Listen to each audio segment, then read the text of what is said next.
Next will be the Pledge of Allegiance. I pledge allegiance to the flag of the United States of America and to the republic for which it stands, one nation, under God, indivisible, with liberty and justice for all.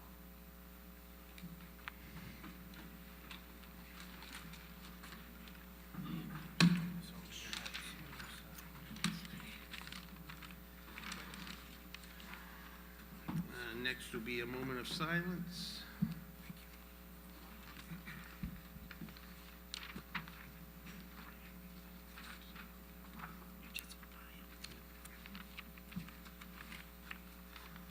Please keep the following individuals who have passed away in your thoughts and prayers. Teddy Allen, uncle of Stephen Taylor, TMS teacher.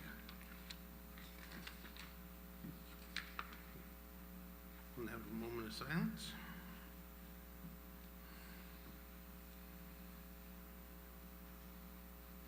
Thank you. Mrs. Nash, is there anybody signed up for public comment? Yes, we have one person signed up for public comment, Mr. Edward McPherson. Yes, please step to the podium.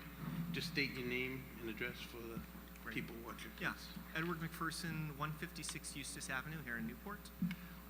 Just wanted to express my gratitude. I'm the new executive director of the Island Moving Company.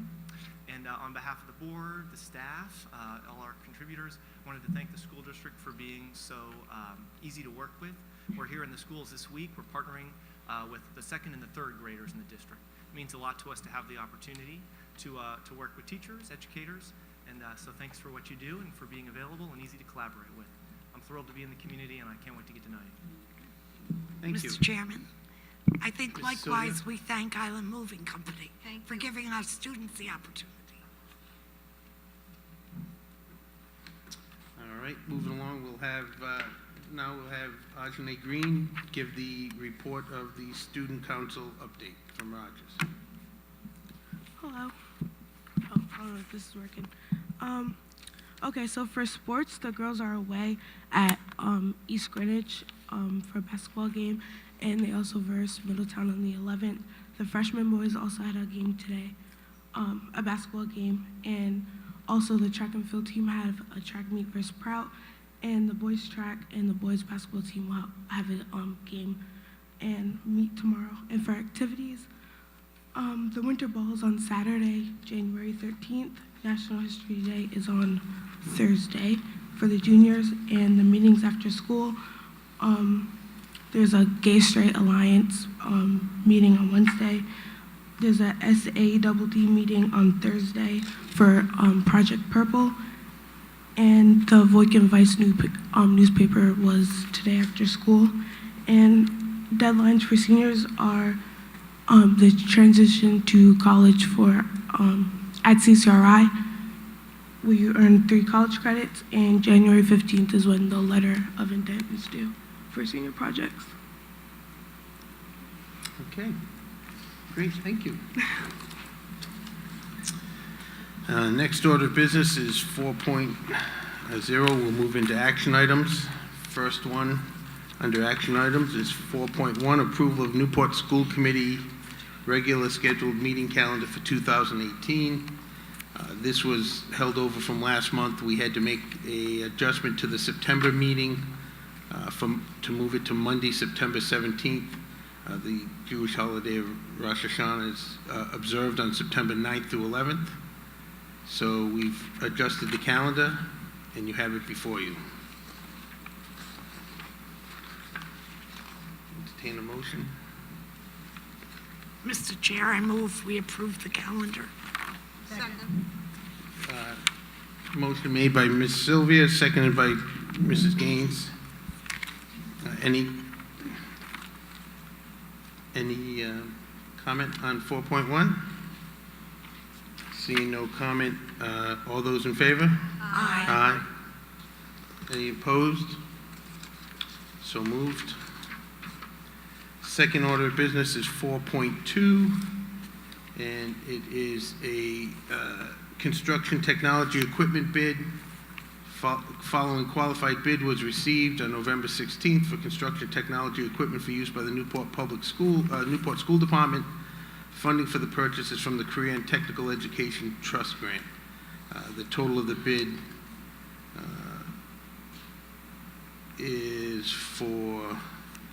the bid was reduced to $19,998. Mr. Chairman, I move we approve the bid of Midwest Technology Products at a cost of $19,998. Motion's been made by Mrs. Sylvia, seconded by Mrs. Gaines. Any discussion? Bowman. Oh, I'm sorry, Mrs. Boland.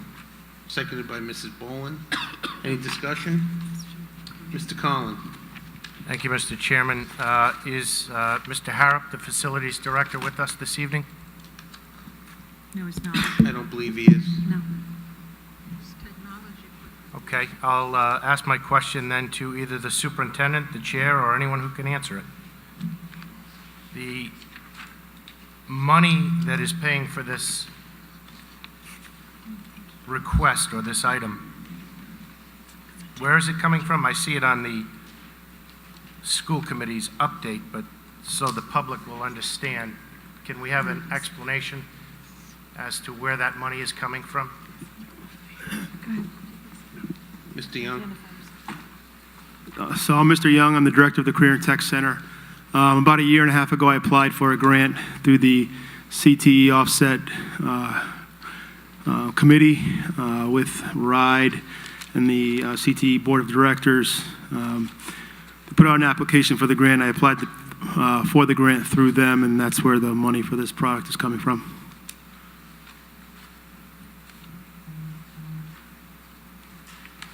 Any other discussion? Okay, seeing none. All those in favor? Aye. Any opposed? Okay, motion carries. Next item on the calendar is 4.3, request for approval of policy updates and revisions, second reading. You'll see in your packet, these are the policy updates that were discussed last meeting, voted on and approved, and brought forward for the second reading this evening. Mr. Chair, Mrs. Gaines? I move that we pull from the complete policy, a revision request, number 4690, to vote separately. Second. Okay, there's a motion by Mrs. Gaines to remove policy number 4690 for a separate vote, seconded by Mrs. Sylvia. Any discussion? Mrs. Boland? Why don't we just separate all three of them? That's not that. No, but we're on, no. 1542, 4612. We're not on that. We're on 4.3 at the moment. We're on 4.3. Here. All right, never mind. Mr. Chair, I move we approve on second reading the policy updates and revisions with the exception of 4690 that was removed. Second. Okay, so Mrs. Sylvia has made a motion that we approve all the other policy revisions and updates with the exception of 4690, and that's been seconded by Mrs. Gaines. Any discussion on that motion? Mr. Collin. A request for information from the chair, please. 4690 was approved by the committee at the last meeting of the Newport School Committee. Should the school committee either disapprove of 4690 this evening, or should there be a tie vote, thereby rendering it defeated? Will there, in that case, be a new vote at the next meeting, considering this is a second approval of the entire process or the entire policy revisions as presented to us at the last meeting? Understood. I'm going to defer to Mr. Galvin for opinion on that, please. Yes, in my opinion, if it proceeds to a vote and it is not passed on second reading, then it would not be put forward. It would be defeated, and it would take another presentation and or modification starting anew with a first reading of some modified provision of that, if there is to be one. But if it's voted on tonight and does not pass, it would be defeated at this stage and require coming before you again on a first reading if that were to occur. That's my opinion. So I Mrs. understand- Flowers. yeah. Dr. Flowers, I understand I'm then sorry. that we can, pulling out 4690, we may vote on the others, and then come back and then vote on the separate. Correct. I didn't think the question related to that. That's understood. That'll take care of all the other ones. The one that is being set aside, I thought the question related to if that one was not passed, what would happen? I believe that was the question, and it's my opinion that it would be defeated. Mr. Collin. Mr. Chairman, in deference to Chairman Hanos, I believe we should pull number 4690 until he is available at a full school committee meeting. At the last school committee meeting, as you know, when we were voting on 4690, it was a 4-3 vote. The majority was Chairman Hanos, Vice Chairman Gomes, Mrs. Boland, and myself. The minority were the remaining 3 members, Mrs. Gaines, Ms. Sylvia, and Dr. Flowers. Should the vote from the last meeting stay the same, we will have a 3-3 vote, effectively rendering this policy defeated.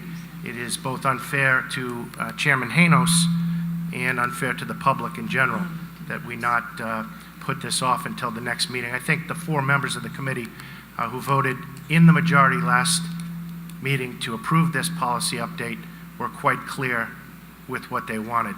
Unless there has been some change in the minds of my 2 colleagues who are here tonight, who voted to approve this at the last meeting, I think in deference again, we should put it off until the next meeting. What are we afraid of? So, Mr. Galvin, I believe that would take an amendment to the motion. The motion was made to pull it for a separate vote this evening. Correct. And that is a motion. That would require a separate motion to continue it and a vote on it to see whether that passes or not. I so moved. Second. I think Mrs. the Gaines? I have to withdraw the original motion. I think the rendition of Mr. Collins' accounting of the votes last time is incorrect. Mr. Chairman, Mr. Collin. can we please have Ms. Nash read back the rendition? Yes. Mrs. Nash, could you read back from last month's meeting the vote that took place on policy 4690 as it pertained to the separate vote that was taken? There was a roll call vote taken on policy 4690 as amended. In favor, Mrs. Boland, Mr. Hanos, Mr. Gomes, Dr. Flowers. Opposed were Mrs. Sylvia, Mrs. Gaines, and Mr. Carlin. With due respect, I don't think we're addressing the appropriate issue, the issue that I'm trying to get at here. The issue that I want to highlight for the members and for the public is that we eventually approved an amendment, policy amendment, if you will, by a 4-3 vote. And we did so through many steps, one of which was a request by Mrs. Gaines, who was on the majority side of the vote originally, to reconsider the vote. The original vote was a 5-2 approval, with Mrs. Gaines stating that she did not vote the way she thought she wanted to vote, which we all understand. So we voted as a committee to allow a revote, and the revote was a 4-3 vote in favor of accepting policy 4690. The chairman was here at the time. He voted with the majority, and again, the majority, I believe, was Chairman Hanos, Vice Chairman Gaines, Mrs. Boland, and myself.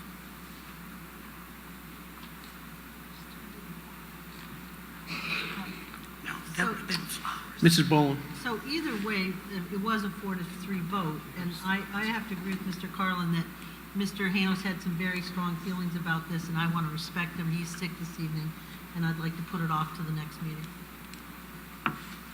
Okay. Dr. Flowers. Yeah, could I just clarify something? First of all, we're very aware that Chairman Hanos is not here tonight because he's not feeling well. And we did go over this, I think, at the pre-meeting, which of course is an open meeting, and we said, we said, let's pull this, because we really have to look at this particular issue. And the fairness to Mr. Hanos, we had already talked about this. I also wanted to clarify, I'll be very honest, my confusion at that last meeting, because I had said, remember, we were talking about the format of this particular, what this particular policy covered. Was it a template about evaluations, or was it the actual completed evaluations? I got a few head nods to my first comment. I'll be very honest, I misunderstood. As you say, sometimes you can misunderstand something. So, for many levels, I feel it would be wise to simply pull that particular item and bring it over to the next meeting when hopefully the chairman will be here, or Chairman Hanos will be here. Mr. Okay, Chair, so I Mrs. think I need Gaines. to I mean, rescind that would make my it simple. vote before you can act on the You- No, you I'll do- rescind my So motion. I believe it was Mrs. Sylvia's motion that I'll was rescind my seconded. motion, withdraw it. So, And I'll rescind my second. so the motion and the second have been rescinded by Mrs. Sylvia and Mrs. Gaines. A new motion would be in order to pull policy number 4690 out of the packet for consideration at a later time. So moved. Second. So motion made by Mrs. Gaines, seconded by Mrs. Sylvia. We'll vote on this motion. Any discussion? I think we've discussed it. Which motion? Just say the motion. So the motion would be to pull policy number 4690 out of the packet of revised and updated revisions to the policies this evening for us vote at a later time by itself, That's what separately. we're voting on, to pull. That's what we're voting on at this time. All those in favor? Mr. Chair, Aye. Oh, I asked for discussion. I just think it should be clear it will be at the next meeting. Okay, Okay, yeah, I would assume it would be at the next meeting. Yeah. So again, I'll take a vote on that motion. All those in favor of the motion? Aye. Aye. Any opposed? Motion carries. I believe we also have a motion made. Was the motion made to approve the remaining policies as revised and updated? So moved. I think it was made. I just wanted, Pull it out. it has been made. It's been, Any discussion on the motion to approve the revised and updated policies in their entirety with the exception of 4690? Wait.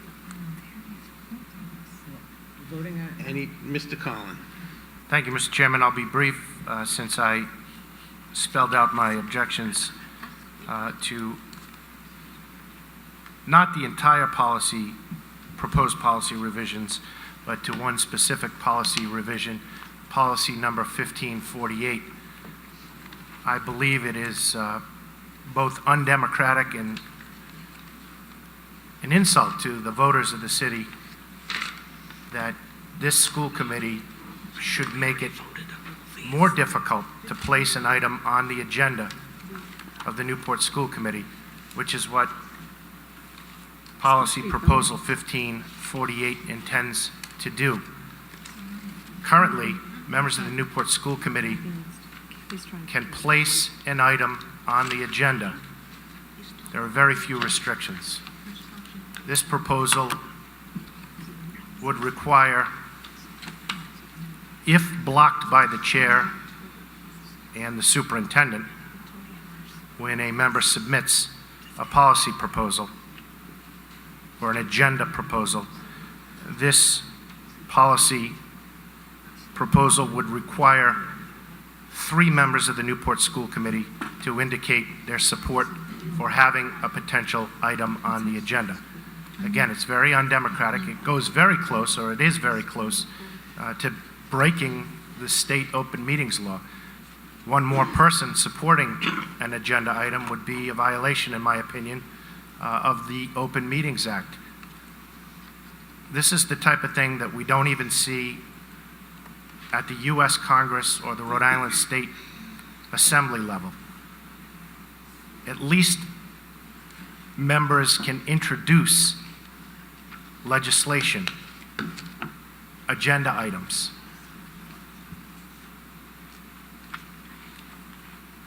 this is an attempt to quash items that the majority and the superintendent do not support. Again, it's undemocratic. I will vote against it. I urge the public to pay attention to this, and I urge my colleagues to deny or vote against this policy revision. Thank you, Mr. Chairman. Okay, any other discussion?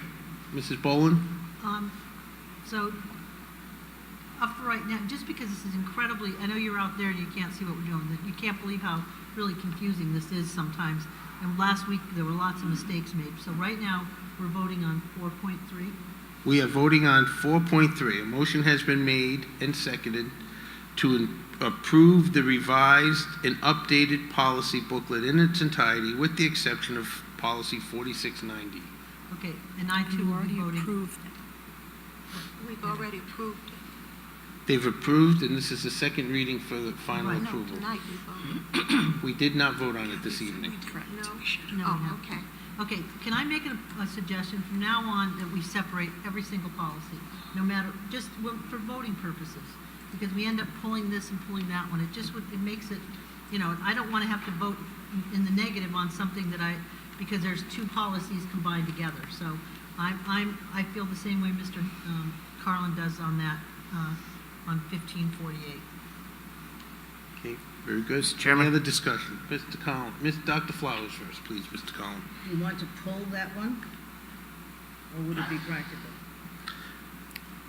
No, I think we'll vote, I mean, my inclination would be to vote on them. They've been revised, they were soundly reviewed and discussed last month.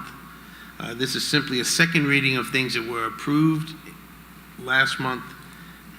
To Mr. Collins' point about, Mr. Hanos had he was very passionate about 4690, and in respect to him, we will pull that one. But there is a motion made on the policies as they've been written and discussed. So And All in no, favor? in this block of time, again, no one has contacted any of us about particular details, with the exception of Mr.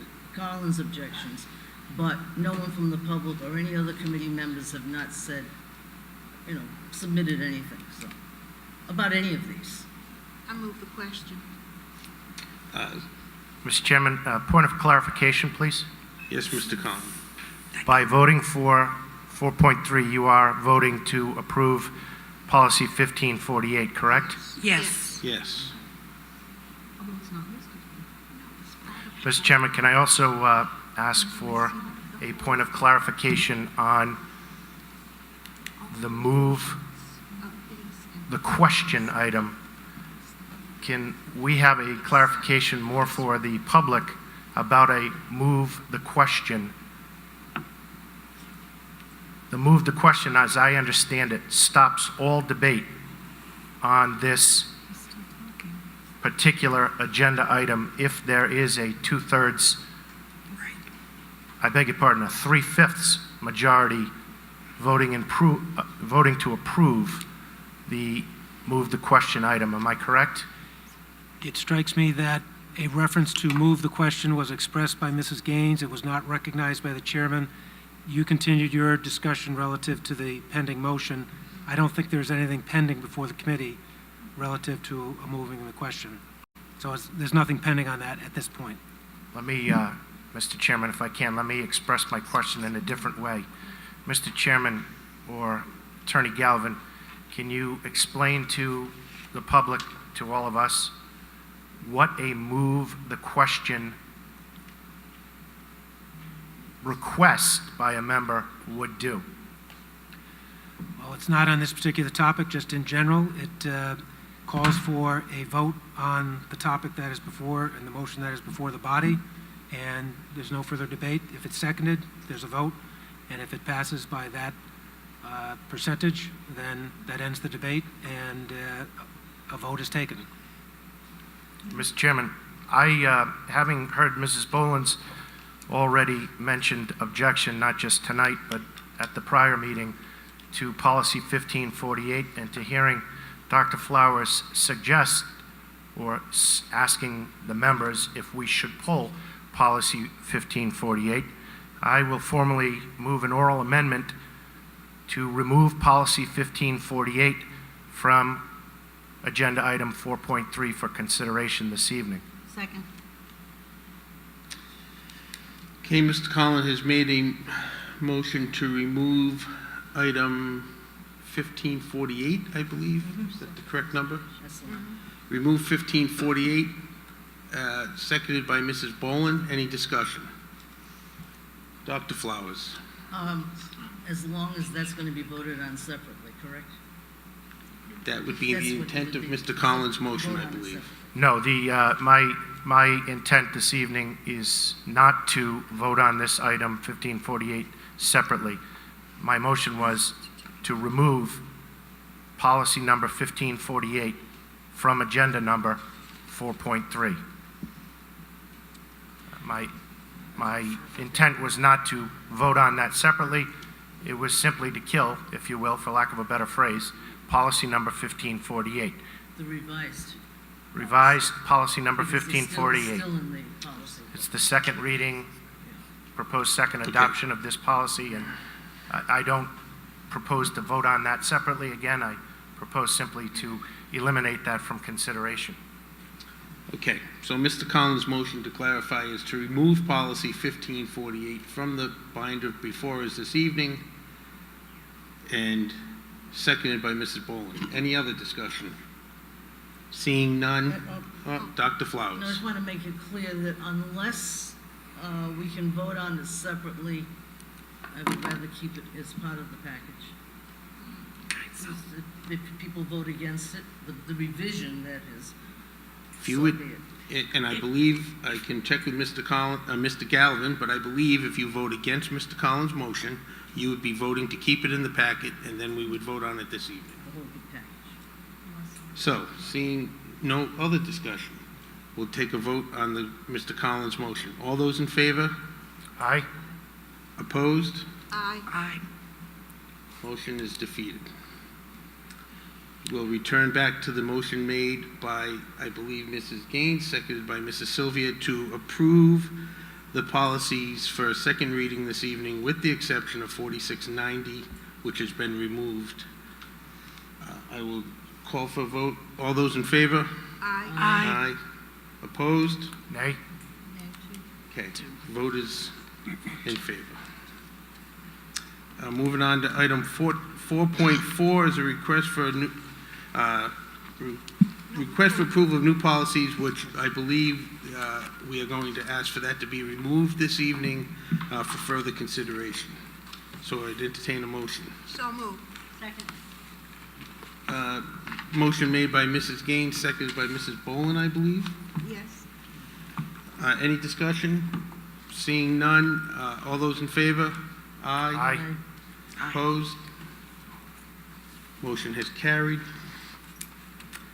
Next item on the... Excuse me, I'm sorry. Was the motion to continue to the next meeting? No, the motion was just to pull them for further consideration. Oh, okay. Next item on the agenda is 5.1, which is a presentation on NACTech programming and RH Rogers High School. I believe Mr. Vance, the principal, will be making the presentation along with Mr. Young, the director of the NACTech.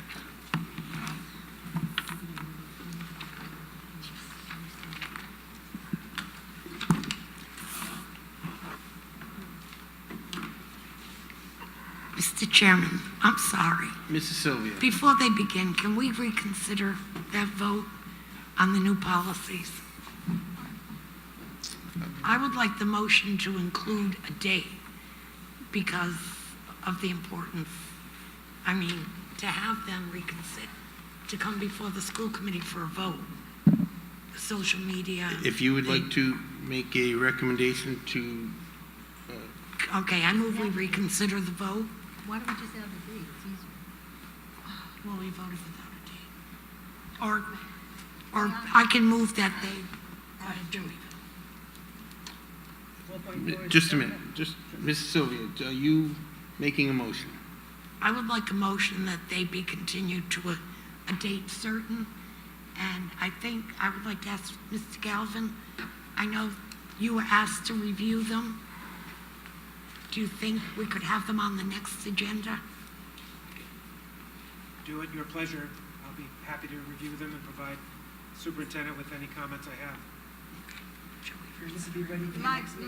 My comment was that we have asked for a review of these, but considering the newness of these topics, social media, gender identification, there might be more, things can come up that they might not be ready for the next meeting. If we want them vetted thoroughly before we bring them up, I don't think we ought to say have it ready by the next meeting. As Policy have it subcommittee may ready. still want to review some of the comments that are made. So. I mean, my experience in government for many years was you continue something without a date, it's gone. Yeah, Well, yeah, it's that's ultimately true. up to the policy subcommittee to present these policies to the committee for action.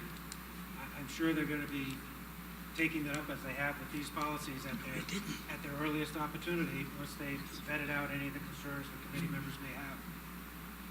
Okay, so they can come back at any time. Can be done in another month. Okay, I'll withdraw my motion then. Okay, seeing that your motion has been withdrawn, we'll move on to the presentation by Mr. Vance and Mr. Young from Rogers.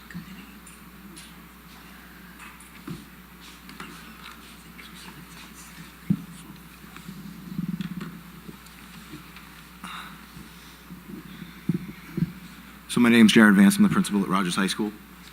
We were asked to come up and speak about programming for the future for the upcoming school year at Rogers and at NACTech. Kind of where we are right now in the school year and with the work that's happening, a lot of our programs are going to continue, right? So they're pretty traditional. And so in the presentation we added, our profile. SATs, our schedule, class sizes, things along those lines. But that's pretty run-of-the-mill, straightforward kind of information. When we start talking about programming, our teachers and our staff are in the midst of this bar research, this work that's going to look at changing our instructional practices. And so what we're looking to do is kind of shift our teaching and learning style away from like a traditional teacher-centered approach, which has been most of the people in this class, in this room's experience, right? A really lecture style, sit in rows and listen to information. And there's not anything wrong with that, but it doesn't necessarily meet the needs of every student that comes across our threshold. And so as we move forward and we gather information about best practices and visit some schools throughout New England, we're going to look at shifting that practice from, like I said, teacher-centered to more student-centered and being personalized, right? And by personalized, we mean, at the pace that a child needs to work at, the ability to do it in multiple different spaces, differentiating for the level of achievement and understanding of students in the classroom. So it's long-term work. It's not something that changes overnight. It's about building trust and culture in the building. But when we shift away and we get to where we're looking at that personalized approach, it's going to increase student engagement. And I've talked at faculty meetings about what I feel is the most important thing about teaching, and that's creating a rich and engaging learning environment.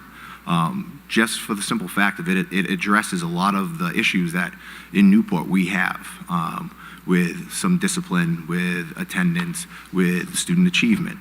Right? If kids are engaged and they really want to be in a learning environment, they're not going to act up and be sent out of the room. They're going to be focused on the content, and they're going to be engrossed in the lesson and take more away from it. So when we're talking about program, we're talking about trying to increase that student engagement. And we're doing some things presently within the two buildings and with our staff. One of the ones that will help is the increase of technology, right? So this school year, we brought in a lot of Chromebook carts into the classrooms, and we're getting teachers comfortable with using it, and same thing with students, getting them comfortable using the new technologies and the different approaches. But that technology gives us leverage points of delivering instruction, immediate feedback, gathering data, being able to differentiate on the fly for students in the classroom and shift what that model looks like. And so as staff gets comfortable, students will be more engaged and access those devices and the online platforms and things along those lines. So when we talk about this work, this programming, this shift, it's a journey. It's not something that's going to happen overnight. It's not something that happens in a year. It happens over multiple years because, again, it is really about trust and comfort and capacity. And how do we build that in our staff and share and grow? So some of the things that we're doing already is we are, the BAR Foundation is around that personalized approach, looking at advisory programs, looking at different approaches in schools, different structures, schedule, building internal capacity, lab classrooms, open classrooms, collaborative approaches, common planning, all those things that you hear about when talking about good teaching and learning and the best practices. So that BAR work is giving us the opportunity to look at schools that are doing all these things well and trying to bring those things back into our building. So some of the pieces that are already in place, in Rogers and in NACTech are the BAR investigation work. We have monthly professional development around the use of technology and some of the social emotional learning that's happening. Administration is using walkthroughs, so we go through classrooms and observe what's happening in a short snippet of time, but we do numerous of those in a term. So we gather information on an aggregate, and we can kind of look at trends of what's happening in rooms and make suggestions. One of our building goals is around the increase of engagement. So staff is working towards trying to, have a more engaging learning style, instructional style. And, one of my goals is to increase that level. So we're kind of in the same boat, rowing together in the same direction. We have teachers that are paired up with Fuse, which is a way to implement technology in classrooms and change instructional approaches. Mr. Young will talk a little bit more about that when we talk about NACTech and PTech.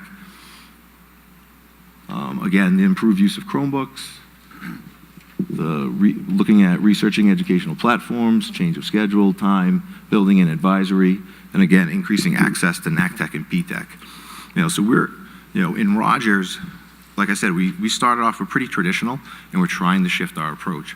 What's happening next door in NACTech is we're kind of building in that personalization already, especially with having some of the choice around programming.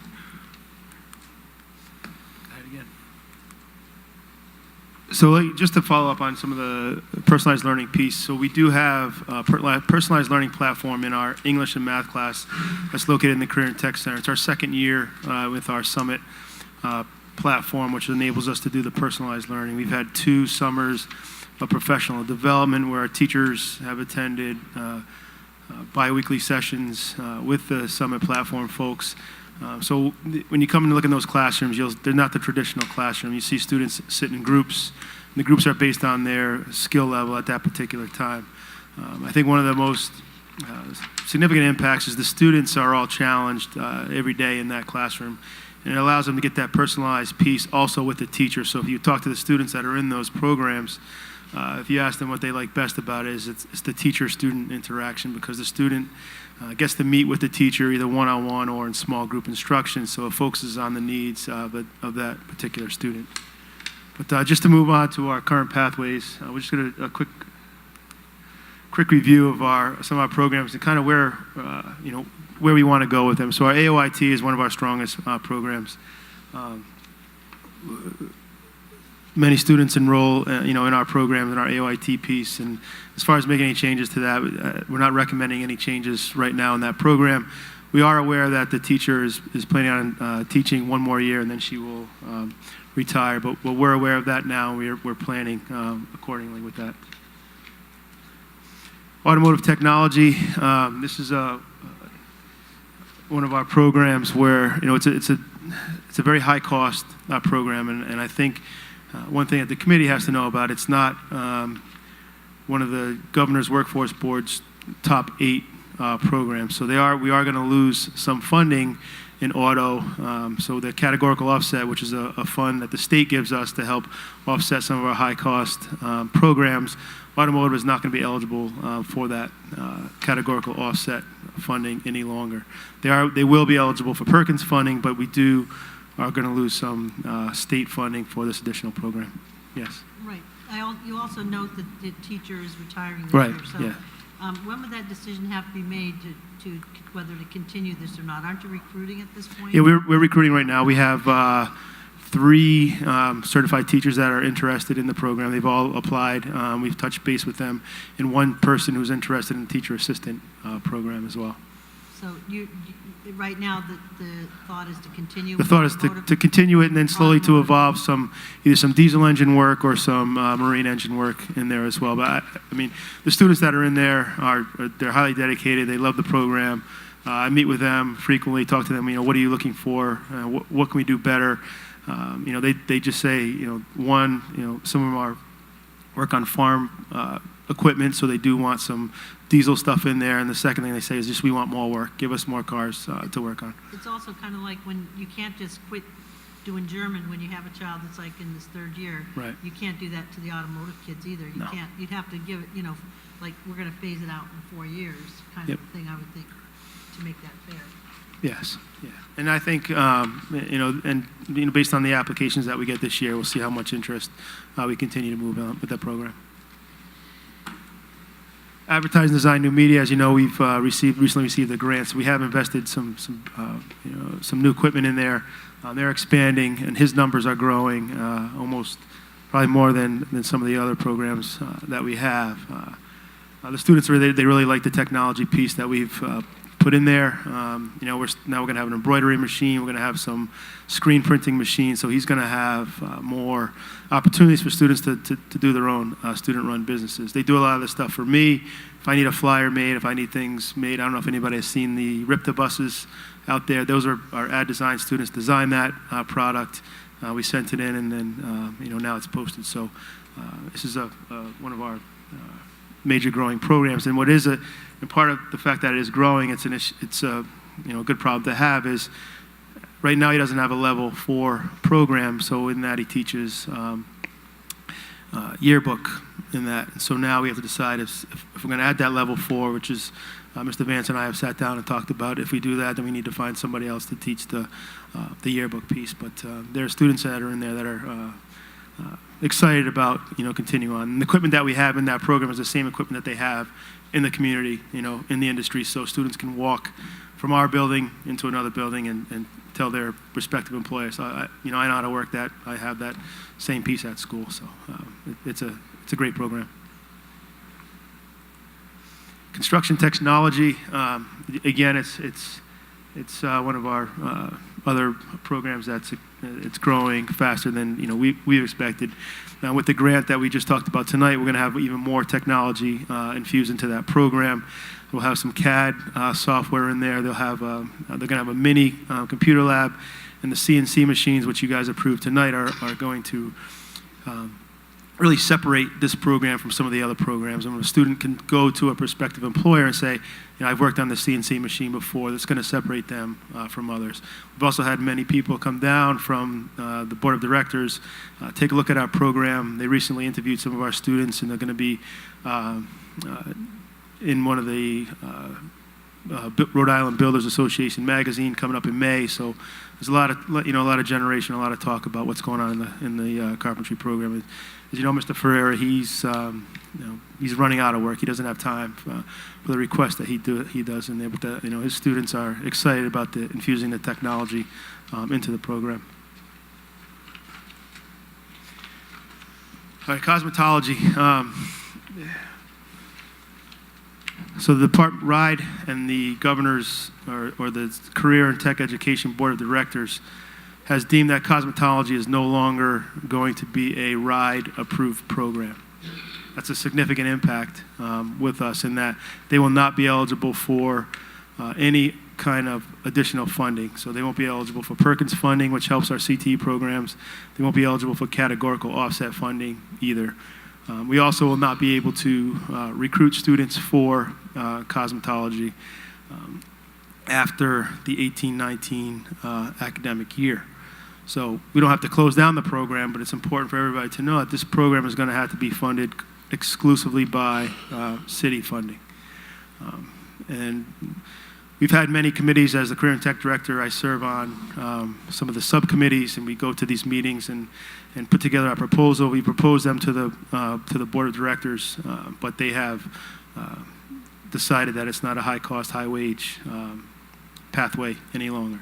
There are some ways to work around that we would have to work, as a district here. One of them would be to open up an entrepreneurship program, which would be basically you're running your own business. So a lot of the cosmetology students, when they go off into the salons, they are essentially running their own business. They're renting that chair in that space, and they have to run their own business. So if we can work it out so that the cosmetology students are enrolled in entrepreneurship at the same time, then we can, that's a way kind of around of eliminating the cosmetology program, but those are some things that we have to work out as a district. But it's important to know that this is no longer going to be funded by anyone other than the city of Newport.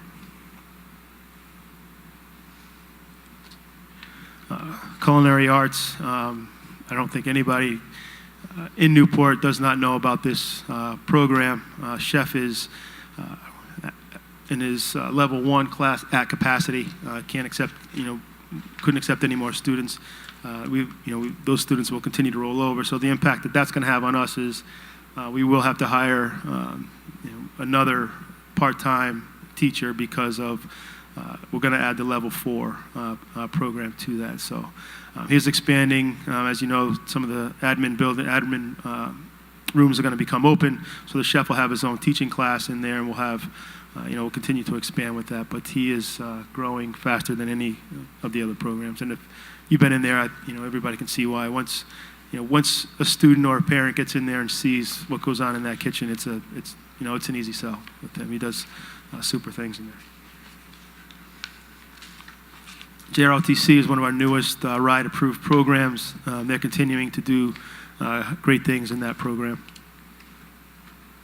We are allowed to recruit now. There is, as word is getting out that we can take students from outside the district, we are expecting those numbers to grow. But in the recent interest, there are students from outside of Newport that are interested in coming here specifically for JROTC. Our PTech numbers, continuing to grow. This is where we have the personalized learning platform. Our students are currently, we have 8 students that are currently earning college credits at CCRI. We're as the 3 PTechs that started off, we're the only one that's really having students take half a day or part of their day in Newport at the high school and at the community college. We're fortunate with the relationship we have with the community college. They've been great in working with us. Our location helps us as well. And just the drive and determination that these students have is doing that as well. So they've all taken some math classes, so that they're getting the math general education requirements out of the way. At the end of this year, we'll have some students that'll have 12, some will have 15, and a couple students through the Advanced Coursework Network will have, at the end of their sophomore year, we'll have 18 transcripted college credits. So that's... A question on that. Can you come in, is it a 3-year program? How many years is it? And then what was the retention rate from the first year to the second year? It's a 4 to 6 year program. So you have up to 2 years after your traditional high school graduation. We've had, I have the numbers, I don't have them right in front of me, but most of the students stayed in PTech. Some left to go into some other programs. We had 2 students who left to go to the AP route, and we've had a small number of students that moved out of district, but most of the students have stayed in the program. Do you have to commit to the 4 years, 6 years, or can you come in as a sophomore, or? Yeah, so with those cases, we handle one-on-one individually just to make sure they're on track. If they have all their 9th grade credits, yes, they can come in as a sophomore and pick up as they're going along, yes. Yep. Another keynote is for these students, 11th grade English is AP English, so we'll have more students taking AP next year in the 11th grade. We're also partnered with the Fuse Architect program, so they're really working with our teachers and how to implement the devices that we have. So all the students in there have Chromebooks. which is one step. And now the next step is how do you implement these and get them to work effectively in the classroom, not as a replacement for paper, but how are they really using this to personalize the instruction. So they come in on Fridays, work with their teacher, and then monthly they sit down with me and the assistant superintendent and kind of give feedback and help us move forward with that process. So we're very fortunate to have some excellent coaching with us in that program. Next slide is just some of our staffing that we have. As far as expansion and realignment, some of the things that we've been told kind of to look for. One is, is the hospitality program. Some highlights about hospitality is that it's a low kind of startup cost. Really, it's just a classroom, a teacher, and they would help us with the curriculum books. They would give us a grant to get this started. So, and we live in Newport. I don't know how many hotels there are, but I can't go anywhere without seeing one. So it is I think it could be a good fit here. And the other one is Maritime, Electrical and Pipefitting. This is the partnership with EB that we're working on. We've been in contact with them. I have another meeting with them next week. What we're going to do with that is really sit down with the first cohort of schools to see how it worked. Is it effective? Are they going, to electric boat? Are they getting students in there? What lessons learned? So I really want to sit down with them before we really decide to push this any further, because it is a major investment with us. And another one is, that kind of feeds in with us is the marine trade. So the difference is the marine trades are a little smaller engines, and the Maritime are the actual larger facilities. We talked about the administration moving out and giving more space to the classrooms because we do have to expand.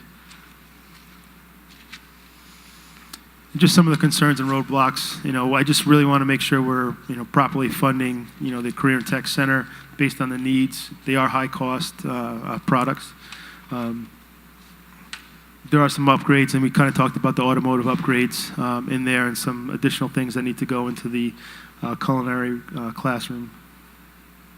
Technology, we're continuing to update, upgrade our technology in the program. We just need to make sure we are working with the scheduling team. We need to make sure when we do put that schedule together that we do remember that the career tech students need a longer period of time. So they need, right now we're at 48 minutes, and we do keep them in there for double blocks. And we just need to make sure that they have, a 90-minute period to be into the career and tech program.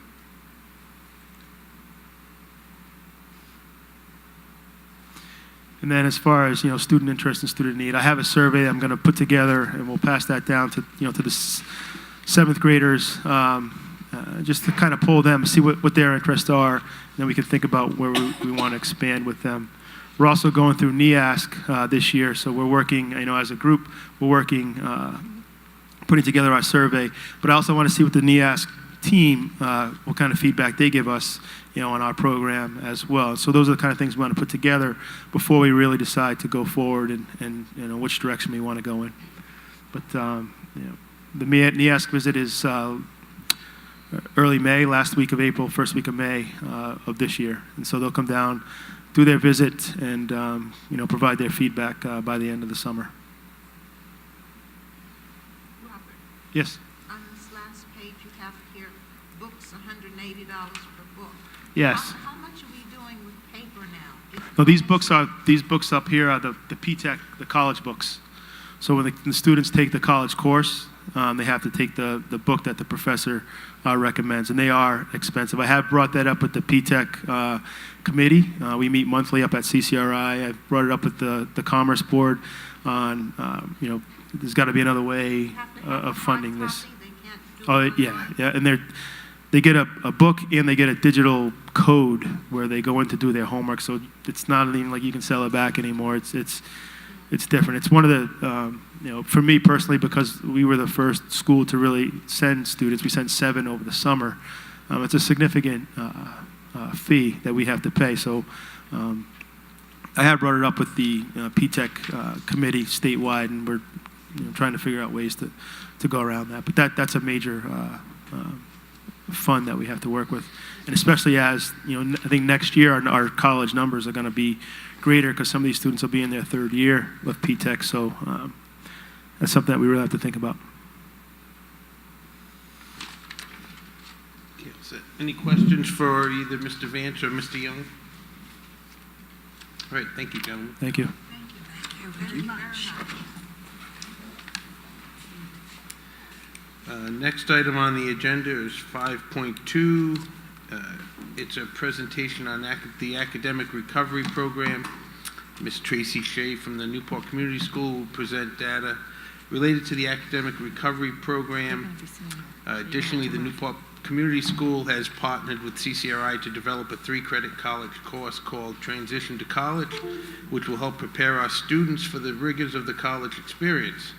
The course begins on January 22nd and is free. Transportation is available, and the college credits will be transferable to all state colleges, universities in Rhode Island. So I'll turn it over at this point to Ms. Shea for the presentation. Hi, everybody. How are you tonight? Good. Happy New Year. So we were asked to come to give you a presentation about academic recovery and some changes that we've made to the program over time. Before we started, I'd just like to recognize Kelsey Dugan and David Vieira, as you know, our staff members for community school and have been extremely instrumental in beginning some of the different program points that we're going to talk about tonight. Prior to tonight's meeting, you have received a couple documents in advance, a summary of the program and the overall operation, Q1 program calendar, the dates and the tasks that are tied to that, and the completion dates for those. A parent and primary caregiver notification letter for both Thompson and Rogers High School, a sample of student work folder including prescription documents and the grading scale and rubric. So as most of you know, since our inception at community school in 2001, when we were first began, the organization has always worked collaboratively with Newport schools, particularly around academic recovery. Most of our work has been in the summertime and exclusive to the summertime. Over time, we have been advocating as an organization to really look at academic recovery in a different way and have it take place on a quarterly basis throughout the academic year in an effort to, first and foremost, really address things as they're happening in more or less real time. And provide those interventions more in a timely manner, identify struggling students sooner, provide a mechanism to address students' needs in a comprehensive and more relevant manner, and also really to provide a better link for parent communication as well. I mean, we have a pretty good link with our parents, and we just want to foster that even more, particularly at the middle and the high school levels. As a result of us kind of wanting to really move this forward for a few years, we have met with the district at the end of the summer, and we all decided that it was in everyone's best interest to really kind of get the ball rolling more on a quarterly basis. So those efforts led to the quarterly academic recovery, which we did begin now first quarter. So I will say, before we talk about some of those results, that again, this is from first quarter. This is new, it's different, and it is a learning process. We do have some very good results. However, it is a learning process, and we do feel that as we move forward, there are some things that we will be addressing because we are committed to continuous improvement, as you all know, and that over time, we would like to see two things. Number one, we would like to see a higher engagement with our kids in really addressing and taking ownership over their own education. And really understanding that if our teachers who are extremely dedicated to their craft are taking the time to develop lessons and present lessons and really bring that content to students, that it is pretty imperative for that student to grasp that content and become proficient in it. And really take that to heart and not just say, I'll do it in the summer. Because if it's first quarter, you shouldn't be doing it in the summer. You should be doing it now while everybody else is doing it. So we're hoping for a little bit of attitude change as well as we move forward. So for Thompson Middle School, for first quarter, 93 students were referred to academic recovery. And the referral process started in two ways. If a student received a failing grade on their report card, automatically on their report card, the parent was listed as you are referred to academic recovery. So right away, when that parent or primary caregiver saw that report card, they knew that eventually something else was going to come home. And in a few days later, something else did come home, and that was the notification letter, the sample that you had received, that outlining the program with dates and times. Once that happened, robocalls also went out. So of those 93 letters that went home, 30 notification came back to us saying that they would be participating. Of the 30, 27 students had work that was graded. The 20 of the 27 students did improve their grade, so that is 74% of the students that actually physically took place and took part in the program did improve their grade. So that is good news for those students. For the students that did not participate, we'll see what happens second quarter, because again, now we move on to second quarter. And we'll see if now they get the message and come in and participate, because that is the only way that they are going to improve their grade. Yes, ma'am? Can you make it mandatory? I cannot do that. Only the school committee can do that. And we make that mandatory? That's an option that we, like... That is entirely up to Newport Public Schools and the school committee. I don't think that's something we can answer tonight. Yeah, just, it's an interesting thing to think about. Tracy? Yes, ma'am. You have, well, maybe by the end of this second quarter, you will have some inclination as to what happened with those 63 students Absolutely. who did not respond. Absolutely. We just had a discussion on Monday morning with the superintendent and building level administration from both schools. Again, this is first quarter. Things are new, things are fresh, Second quarter, there is no doubt collectively between all of us in district representatives as well, is that the rubber's gonna hit the road second quarter, right? Mm-hmm. And that's when things get really serious, and that really truly is a make or break time for students. And the students that did not attend or did not take us up on the opportunity, phone calls are being made at home by building level administration. And they were provided back with that information of attendance and who came and who didn't and things of that nature. This stuff is pretty well tracked. And so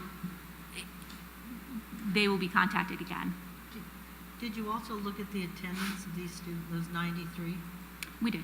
And do you have any information on what? They're not truancy issues. Majority of them are students not that at Thompson. at Thompson or even at Rogers for that matter. Majority of them are not. Majority of them have received a failing grade. So program outreach did, for the other 63 students, as the program was going on, program outreach did continue continuously. And again, it's about choices, as we all know. And again, we're hoping that this is a mechanism to kind of have folks make better choices. And what is the time commitment if you were a student? What would you be committed to in order to be in the program? If you were a student, according to those documents that are provided ahead of time, if you look at the calendar, it was scheduled for 2 weeks of recovery. That means you would come in, depending on what your student folder had. We had some students that finished in a day or 2 days because they had one project or two projects that they had to do, and they got it done, and good for them. They realized, okay, I have to do this. Other students had more. So once they finished what was prescribed by their teachers, by their classroom's teachers, they were released from the program, and their folder was looked at and graded by teachers and to see where they stood, if they recovered and if they improved. And we also included, this is not all core content, this is every single class, so we did include exploratory. And exploratory actually just wrapped up today, so I don't have any exploratory information other than only 4 students from Thompson were recommended and did receive prescriptions for exploratory. So that was not a big group, but we did offer it as well. So Rogers High School, 97 students were referred for core classes, English, science, and math. 15 were referred for National History Day for late assignments. 10 students were referred for more than one subject. I will say, back to the Thompson information, the 91 students that were referred, 47 of them were referred for failing one or more subjects. So it's about half of the students. Outreach was conducted more or less in the same manner. What we do at one, we try to mirror at the other school. And the guidance department was extremely helpful. Kelsey did a great job of having personal conversations with students, as she always does. And the results from Rogers High School, 26 students participated, 10 students completed all assignments and improved their grade to a 65 for passing. 7 students did not complete all assignments, but they did complete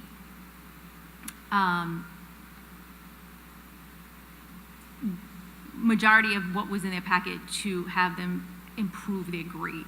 So they didn't complete everything in the packet, but because they were probably kids that were, multiple subjects, but at one point they did improve their grade in something that they were working on. So they didn't complete an entire packet because they probably had multiple things. So those are the results. Again, first quarter, big difference than what we do in the summertime. So we are moving forward. As everyone knows here and knows community school well enough, that we do not view the district as a funding source. It's contrary to what our mission is, as you all know that. We work in partnership with our local district to garner, it is our job to garner those additional resources to provide programs like this and other supports. However, I would be remiss, serving as the executive director of the organization, if I did not indicate to you all that this is a financial commitment that we as an organization has taken on. For the first quarter of this, we expended just over $5,700. We are committed to the program, as we are committed to a majority of the programs that we operate, including the one that Mr. Gomes spoke about just before we started. Those expenses were related to, obviously, teachers and obviously staffing time for community school staff and busing and supplies. To that end, NCS has established a tentative schedule for quarter 2 because, again, we are committed to providing this type of program for our students. We feel it's extremely important that we address it. It's part of culture change, and we would like to continue to do it, providing that resources and sustained funding is available because we do anticipate that whatever we expend in quarter 1, we're going to be expending in quarter 2. So when you put the 4 quarters together, we are looking at an over $20,000 investment in this program.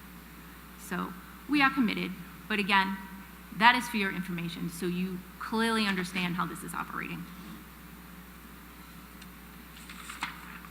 Any questions? Mrs. Boland?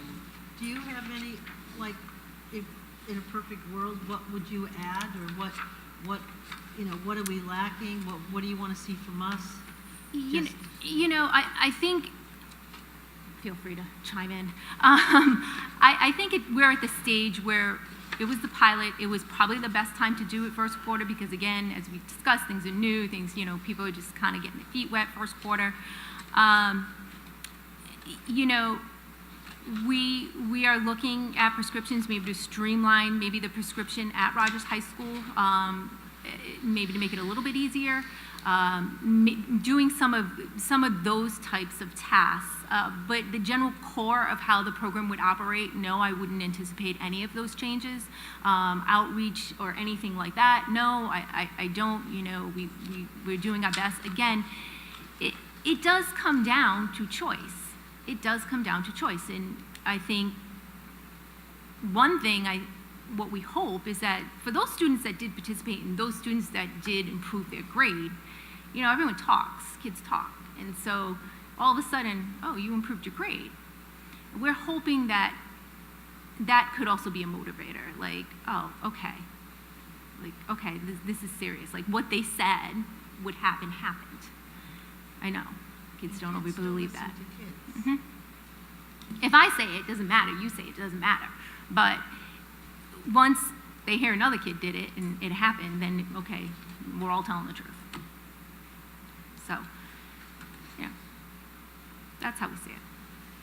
And do you find that it interferes with sports? No, I don't. At the middle, what about high? At the high school, it does obviously interfere with just the programming time. We run 2:45 to 4:15, but Mr. Colley and all of the coaches obviously encourage their students, so they make arrangements so they're not penalized at practice or at a game if they do have to come after school. And are you feeding them the free dinner? Yeah, they all get supper. Yep, until 3. It melds into our normal operation after school for both sites of how kids are checked in, how they're separated by class. It is, in essence, part of what we do every day. It's just they're doing the work that they need to do and be done, versus just general homework that other kids would be doing. And it does run for 2 hours in that time frame every day. So we're scheduled to, again, begin Q2. And I would like to thank Dr. Bean and Superintendent Jermaine, as well as the building level administration at both schools for working with us and working really hard about, this new and different things, and you know how that goes. So we're appreciative of that. Well, I know you've done a good job. Oh, may I? No, Mrs. Gaines? Sorry. You've done such a good job with that program for Thank you. adults. And I'm sure it will trickle down, and you'll do a great job with kids as well. Thank you. Any other questions for Ms. Shea or her staff? Okay, thank you. Thank you. Thank you. Keep up the good work. So we'll move on to, next item is 5.3, 2018-2019 school calendar. And I think that Mrs. Jermaine will speak to this. Thank you, Mr. Chair, Mr. Gomes.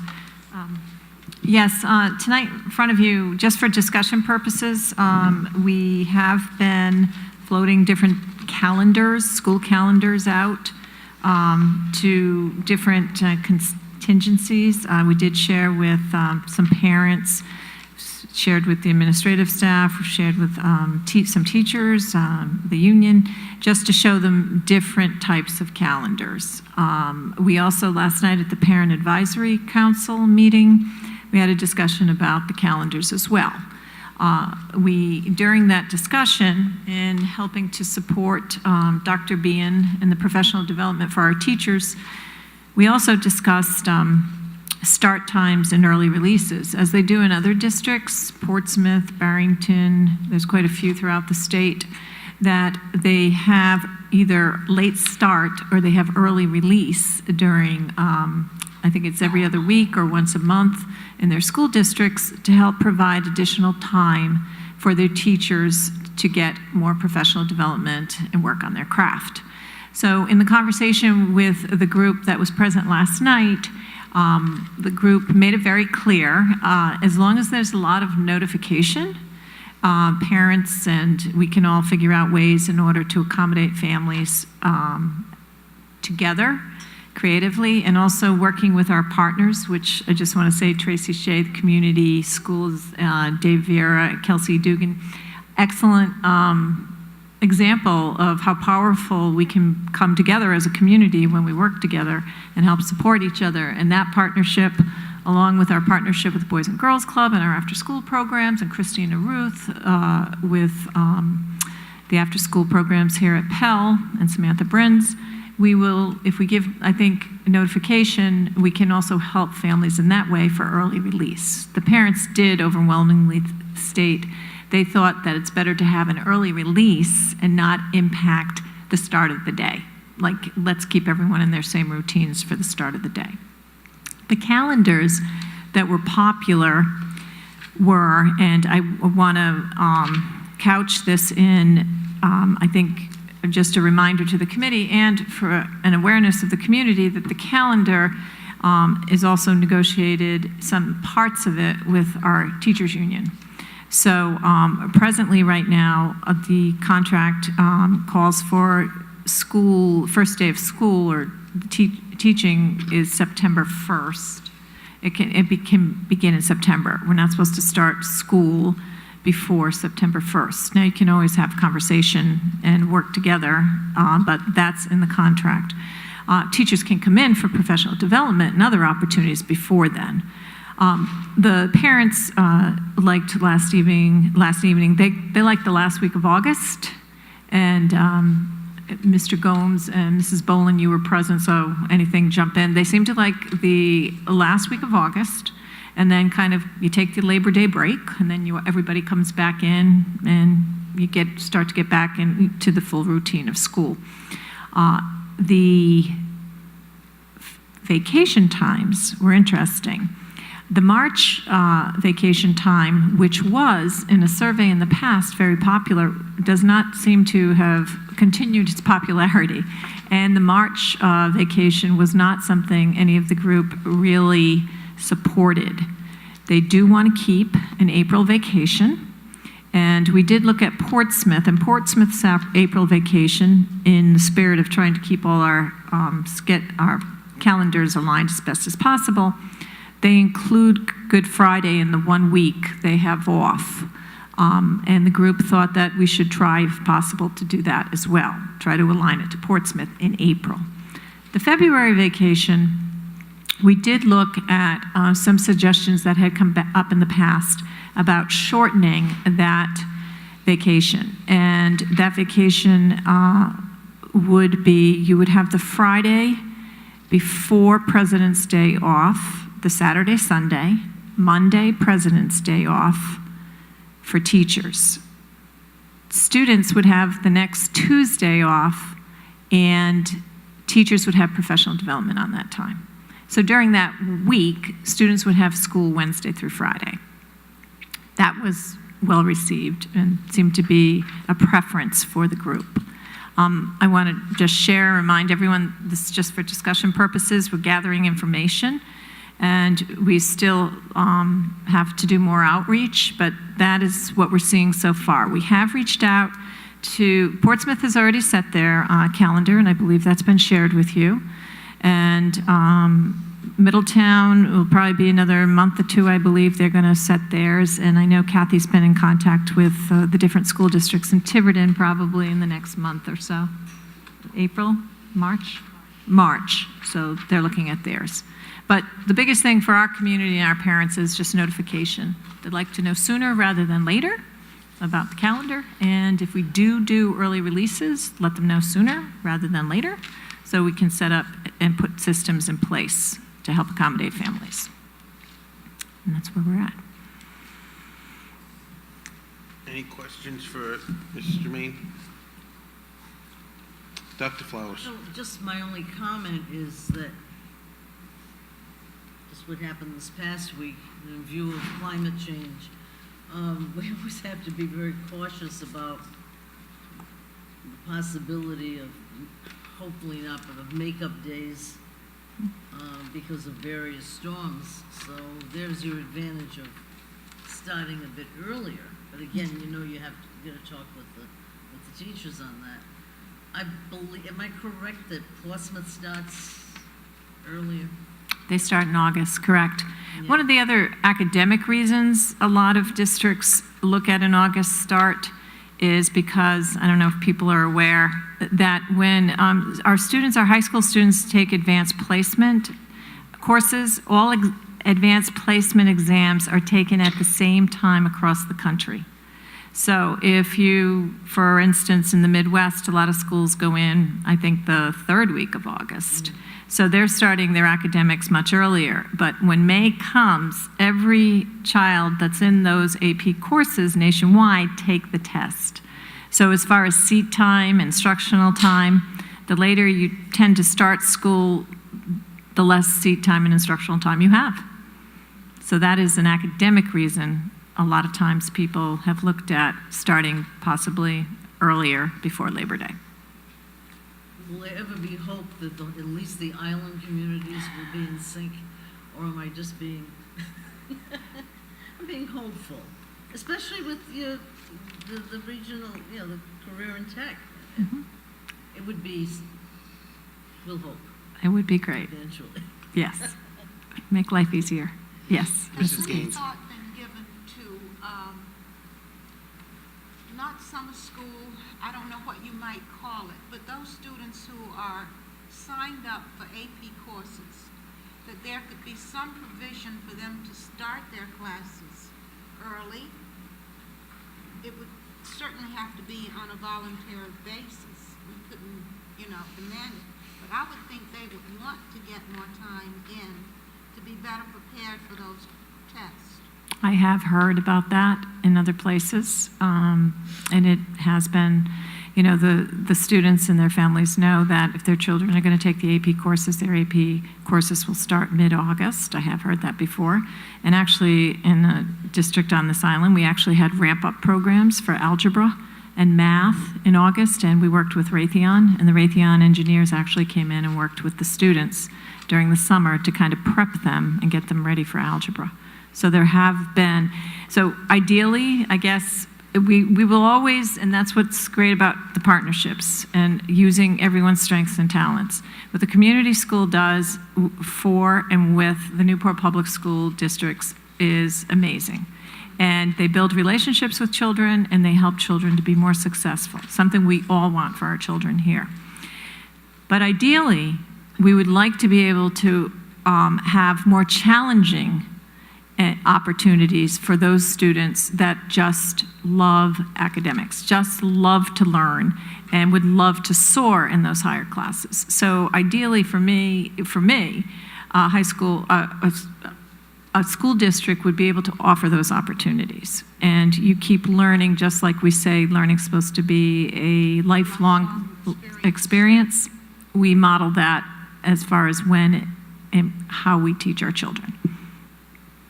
Is that something we should put on the back burner and consider?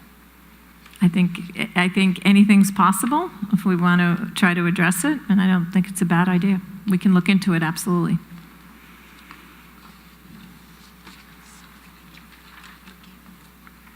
Excuse me? Oh, that's okay. Any further questions on school calendar? Seeing none, we'll move on to item 6, the consent agenda. First I item, move the consent agenda. Second.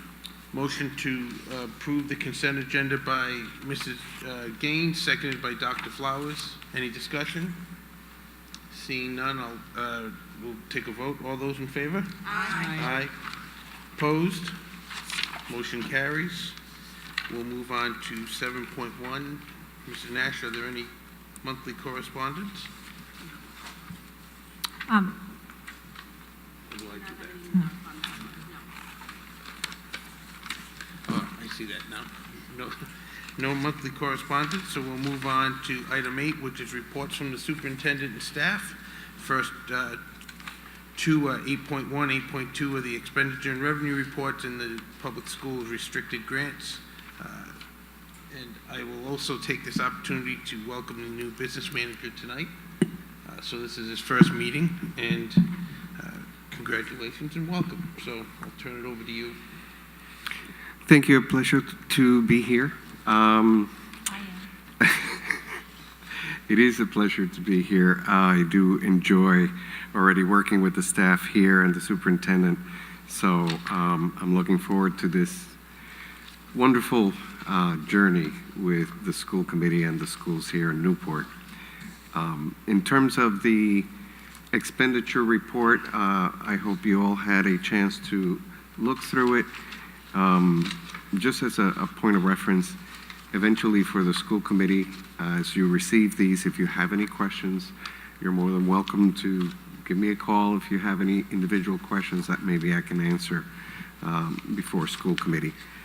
To start with the expenditure report, we are pretty much on target. This time of the year, you would be seeing about anywhere between 50 and 60% of the budget left towards the end of the year, because you have to remember that most of the work of the schools and a lot of the the expenses occur within the 10 months of the actual academic school year. So you're pretty much where you're supposed to be. Some of the things that happened during this 1 month period of December was we were able to capture quite a bit of the bills for transportation that had not been previously put into the accounting system. So you see a very big jump in the transportation line, but those are bills that had been accumulated from September all the way through November.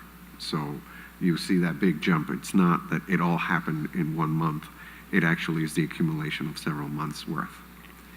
In terms of the revenue side, one of the things that we're looking at is how to make sure you get as close as possible to the projected revenue receipts. One of the issues that has been brought up is the idea of what's going to happen with Medicaid reimbursement that we're getting. We did have a meeting with the company claim that helps us put together the request for reimbursement from the federal government, and we are going to pursue more heavily or more aggressively to get as many of those claims in as possible, and as many areas of claim that in the past perhaps we have not been taken advantage of. So we're hoping to look at it over the next couple of months.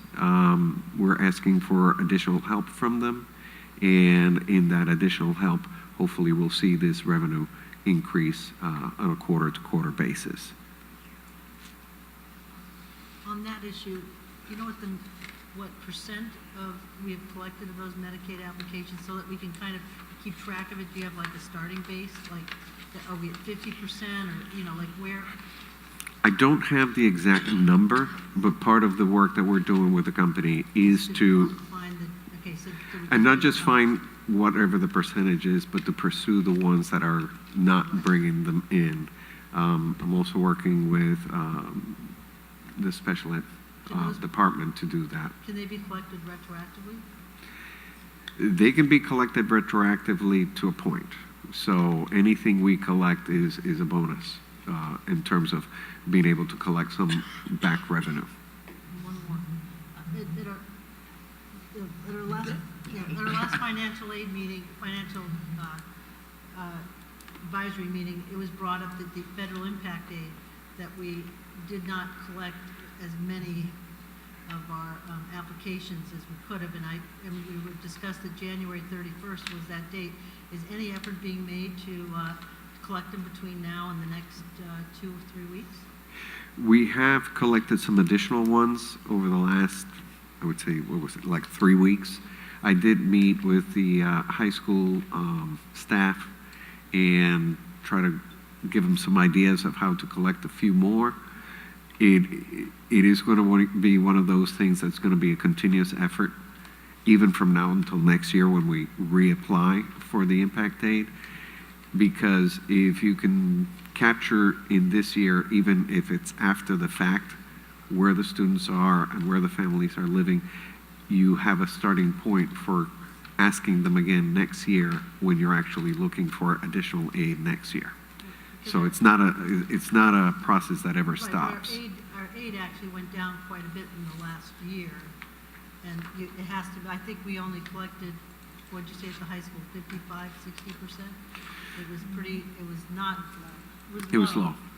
And I wonder if they're going after, you know, because it is associated with addresses and people in the past who we know, you know, which families, you know, helped us with that. Because I think each application is worth maybe $5,000 extra income for a student. That's a lot of money. It is a significant amount, and you know, hopefully we can use this as a vehicle to let the community know that it has no impact on them to just provide the information. The only thing that comes out of that information is more revenue for the schools. It doesn't personally affect them or any of their benefits of any sort. So just so the families know, if we're asking is simply to bring more support to their own students that are coming to our schools and getting some extra revenue to run our programs. So the newspaper Yeah, the newspapers here, I think I've met a couple of them today, so hopefully they can put that out there to the community. Mr. Collin. Thank you, Mr. Chairman. First of all, welcome, Carlos. Thank you. I wish you all the best. The report we received was very brief regarding expenditure. Mm-hmm. At the last meeting of the school committee, and since I became a member in 2014, we have typically received a revenue report snapshot with federal revenues, state revenues, and local revenues, as well as the subsets in each of those categories broken down. I see here in the report you've provided to us that there is a brief explanation about expenditure, as well as revenue and grants, but we then jump directly to the expenditure report on page 2 of 5. Is there a detail on the revenue report? It should be there as well. Ah, it's on the last page. Okay, great. Yeah, So sorry. looking at the revenue report and jumping on something that you had talked about, at the last meeting I raised the question about Medicaid reimbursement. For fiscal 18, we budgeted $400,973.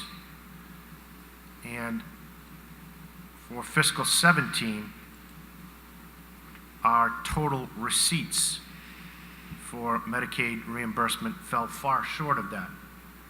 The superintendent, in the absence of Mr. Roy, indicated that we were seeking to get additional Medicaid reimbursement for fiscal 17.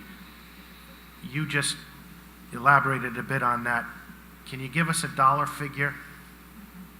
We expended, or I'm sorry, we budgeted north of $500,000 in that category. And at the time that fiscal 17 closed on June 30th, we had only received a little north of 100,000. So the question I raised is, where was the rest of the money? And if in fact we have received any money from close of fiscal 17 until last month, where is that money?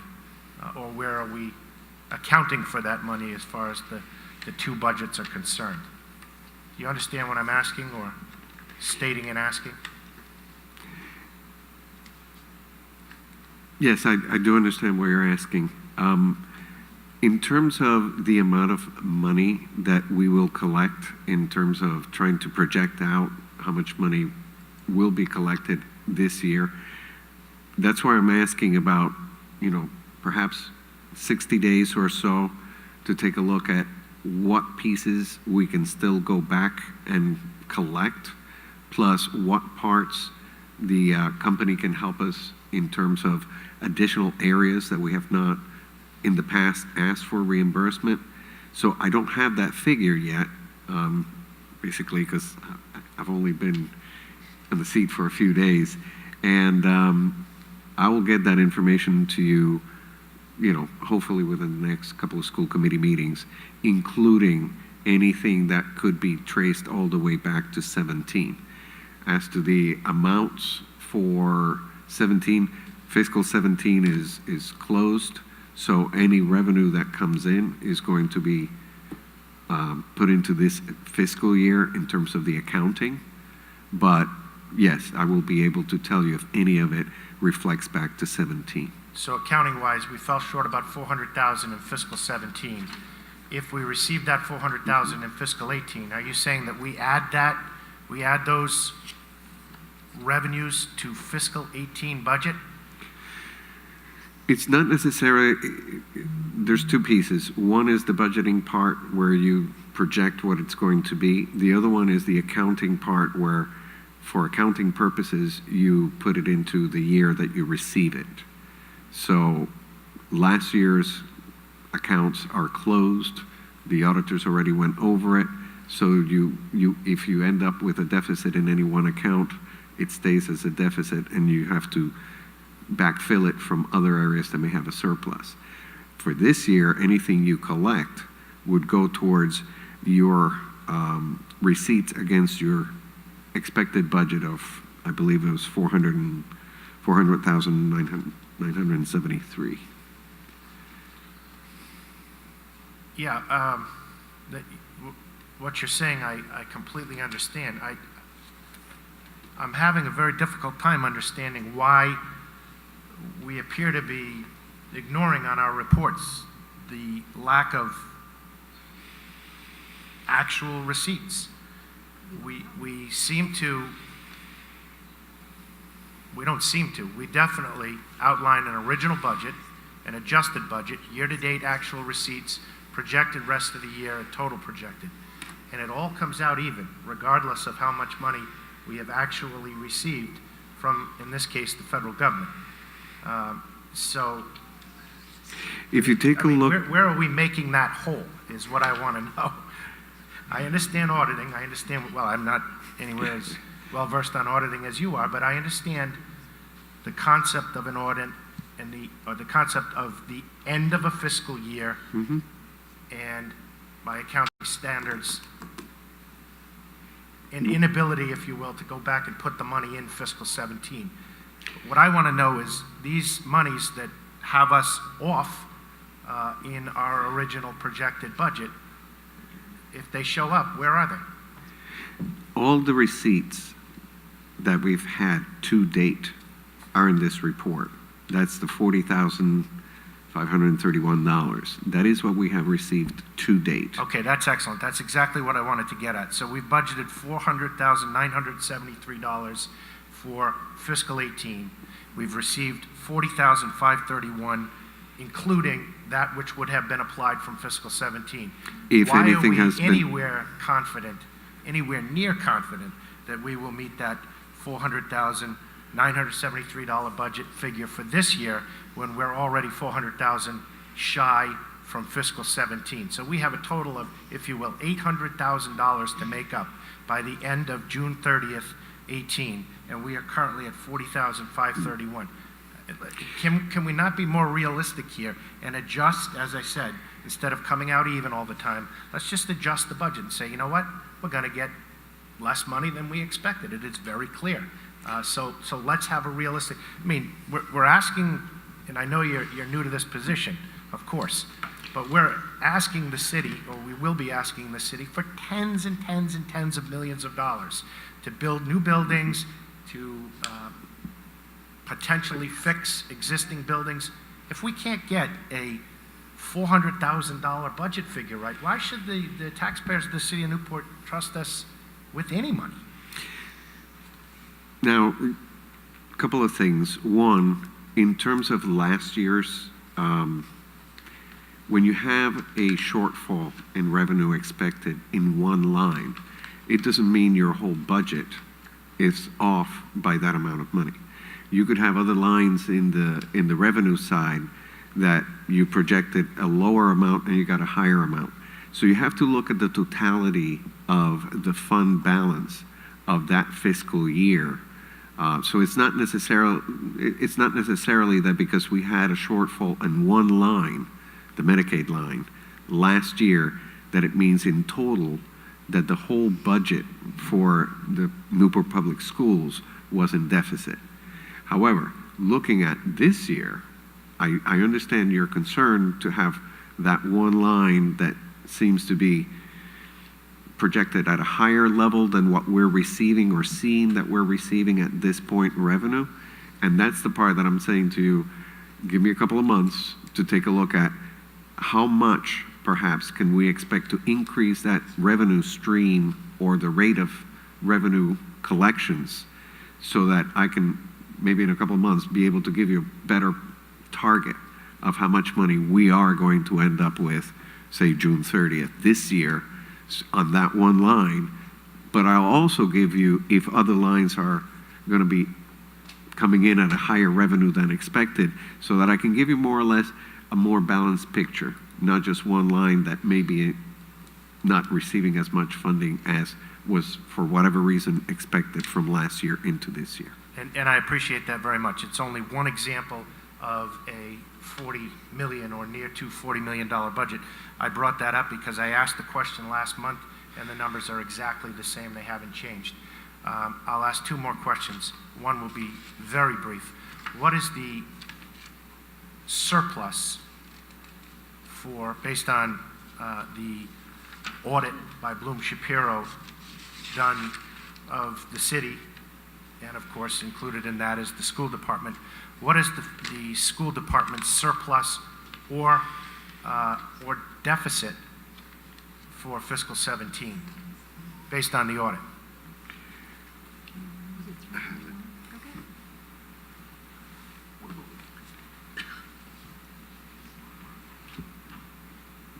Can I interject something? This is for Mrs. Germain. Sure. Just while we're Go ahead, waiting. Ms. Bowen. So I'm just going to throw out, you know, we decided to hire a food advocate in order to, or, you know, school meals advocate, and it's helped us tremendously to build that number up. I mean, at some point, do we consider hiring someone to help us collect, you know, federal impact aid and the Medicaid? It's just something, because, you know, the stakes are so high. By the way, I just got this week, so I've been going over it. Yeah. Which was it?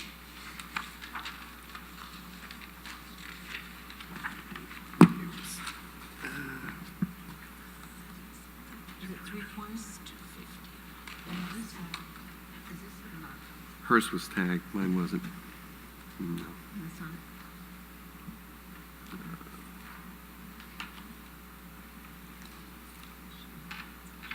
I should have dogged ear it. I saw it, I just don't remember the actual number. I mean, you didn't expect the question. I brought this up last month. I asked for the surplus number based on the audit, and we did not have it at that time, but we were told we would get it at this meeting.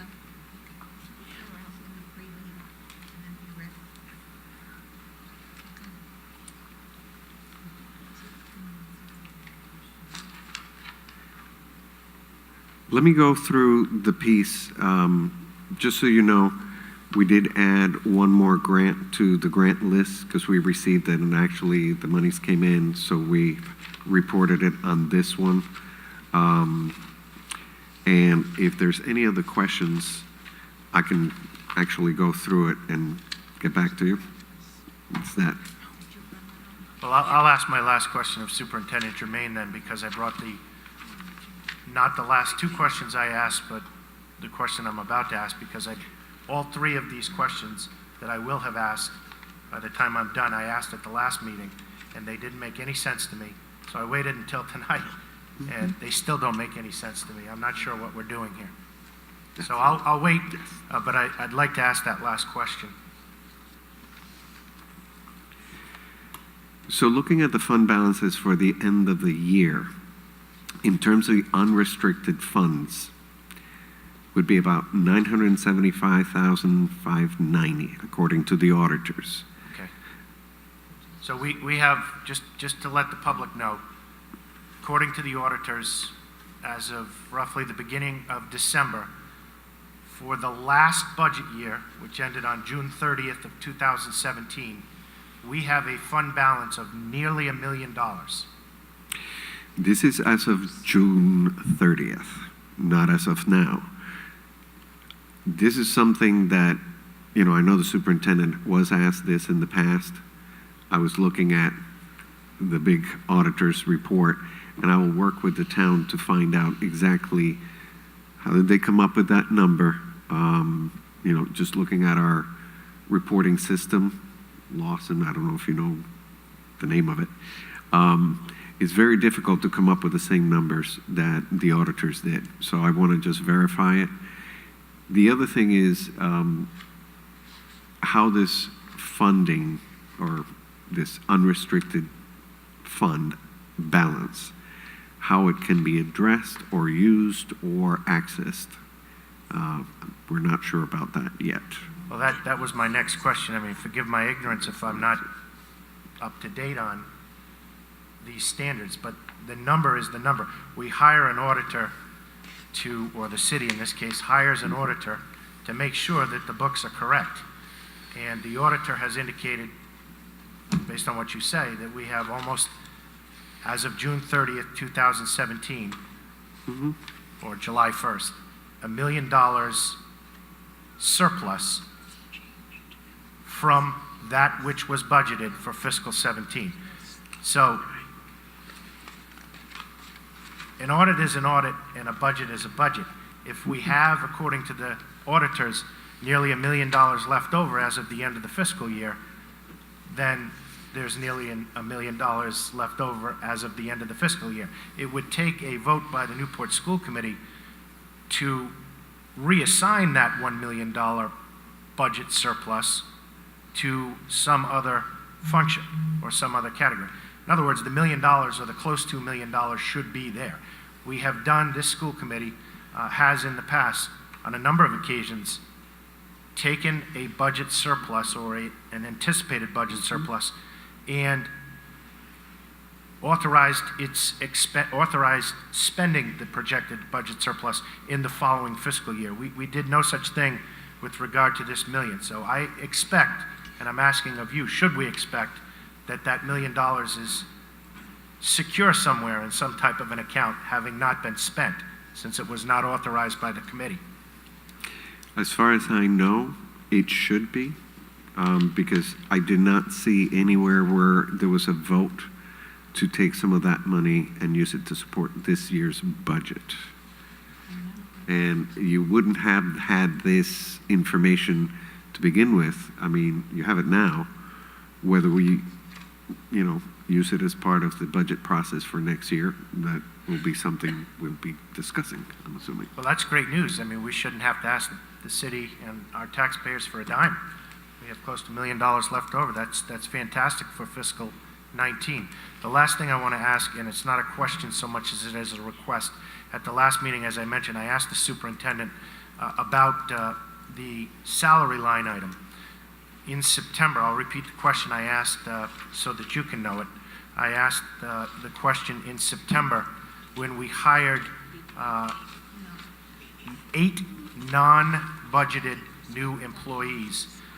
I asked where we were getting that money from because we had already set aside $21,524,662 for salaries, and we made no adjustment to that.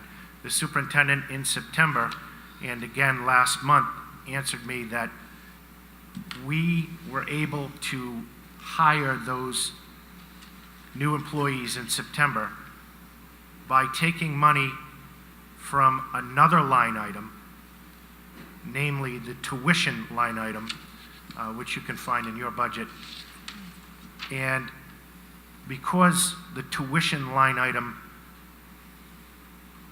budgeted $1.9 million, and we did not expect for the remainder of fiscal 18 to spend the entire $1.9 million, we were able to take some money from the tuition line item and, if you will, use it for the hiring of those 8 new employees and others since then. My question in both months, September and last month, was should we not be accounting for that on our monthly expenditure report? The numbers are exactly the same at this meeting as they were last month with regard to the regular salary line item and the tuition line item. If we're taking money from one line item and putting it into another line item to compensate for our needs, let's please have an accurate reporting of that, especially, again, if we're going to the voters or expect to go to the voters and ask for tens of millions in additional funds from them. Thank you, Mr. Chairman. That's all I have. Dr. I think it was a statement more than a question. Dr. Flowers? Again, correct me if I'm wrong. With the monies that were taken from that tuition, was those for teachers for NACTIC and PTEC? You'd have to ask, I don't know. Was that? The only ones I'm aware of at this time, I'd have to go back and explore which appointments Mr. Carlin is referring to. Yeah. But if you'll note that when Miss Grantham has para educators, that is where she takes the lines from the tuitions for out of district. Okay, because it said tuitions, I thought that was, because sometimes if there are some people who have to be hired for the career in tech, it comes out of the tuitions from that, right? It possibly, there's multiple sources Yeah, for, that's what I mean, for it that could be staffing. wherever- Yeah, wherever they're going to be from. Tuition, Mr. Chairman, is an expenditure on our part, which would be budgeted for us to send our students to out-of-district placement schools like Bradley and other institutions that can handle our children better than we can when originally budgeted. Tuition in this instance has nothing to do with NAC-Tech or Career Tech. Mr. Chair, Depends what line. under the revenues, local revenues, tuitions, you'll see revenues for tuitions. That's what we get, we receive. Okay, very good. Thank you. Thank you. Oh, No, never. Appropriate. I was going to move the next. Superintendent, I think, is going to give a report. Well, why don't we just receive them? Ms. Sylvia, would you like to make a motion? Mr. Chairman, I move that we receive items 8.3, .4, .5, and .6, reports from the superintendent. I would second that motion, as long as there's nothing that the superintendent would like to highlight. No, I think I'm fine at this point in time. I think my reports speak for themselves. I just have a few announcements So coming let up. me just, I will just acknowledge the motion made by Ms. Sylvia to accept the reports 8.3, 8.4, 8.5, 8.6. That was seconded by Mrs. Gaines. Any discussion on the motion? Mrs. Boland. Yes, I wanted to make the point that goes with the homeless kind of grant, that a feature article was done by Newport this week, and we have met our goal in terms of being able to support the backpack program due to the publicity we got. We got lots of donations in, and we just want to thank the public for having taken care of that. So I just wanted to. I believe both publications did highlight it in their papers, They did. so we were very fortunate, and thank you to Newport both. Daily News too, because like a lot of kids are going to be eating this. That's true. Thank you, Mrs. Boland. Any other discussion on the motion? Seeing none, I'll take a vote on the motion. All those in favor? Aye. Any opposed? So we are on to item 9, suggested meeting dates. And so under suggested meeting dates, I know one of the things I will first talk about, I know we have to reschedule the Rogers Facilities tour that was canceled Saturday due to the snowstorm. We'll be doing that. There is a Newport School Committee City Council Liaison Subcommittee meeting at the library on January 8th. That was just. We had it. Oh, I'm sorry. The upcoming meeting still left on here then would be the Community Conversations report out at Rogers Auditorium next week, the 16th, at 4 p.m. That's a report on the community conversations that were held through the community through the month of November into December. It's a report out on what was the information and data that were gained at those meetings. That should be very interesting. The next Newport School Committee City Council Liaison meeting is February 12th at the library. And the next the school committee meeting is February 13th.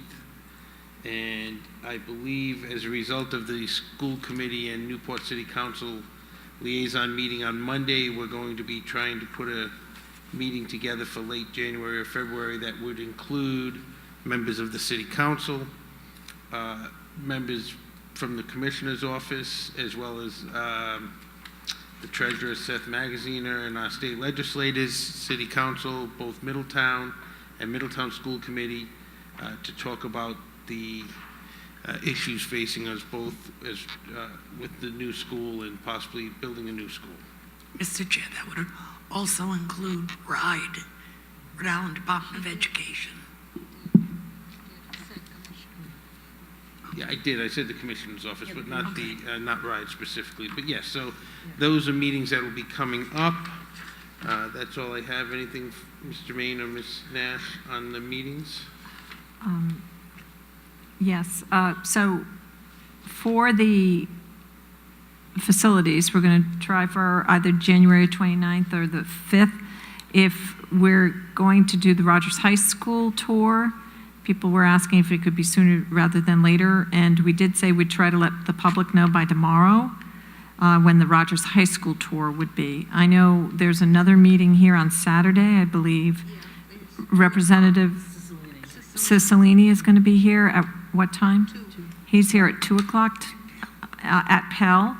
He has a community meeting, so if something does happen this Saturday, we should probably make it in the morning, not to conflict with the Congressman's visit here. And the community conversations, that's a big one on Tuesday, which you already mentioned. So I just wanted to bring that up at 4 o'clock at Rogers. So I don't know. Oh, and I'm so sorry. Tomorrow night, that's the one I was trying to remember. Tomorrow night, the Career and Tech Open House is tomorrow night at 6 o'clock. So for parents, people in the community that are interested just to come and see the programs, see the teachers, it's a great opportunity tomorrow night. It's open to the public. Sorry, I did have that flyer in front of me. So, With that said, we have no executive business this evening, so a motion would be, oh, I'm sorry, Mrs. Boland. Yeah, for a suggestion to put on the next agenda, can we put on entertaining the thought of requiring students to mandatory attendance in Mrs. Shea's programs? Can we have something ready to discuss that, or some options? Absolutely. Okay. I was just, at your direction. Well, I was thinking for what's best for students and children is just to inform families and parents. And that's why the principals are following up, making them really clear about what's going on and the opportunities that are here. So absolutely, we can have something on the agenda. Okay, so a motion would be in order to adjourn. Move to adjourn, Mr. Chairman. Second. Motion made by Mrs. Sylvia to adjourn, seconded by Dr. Flowers. All those in favor? Aye. Any opposed? Thank you. See you next month.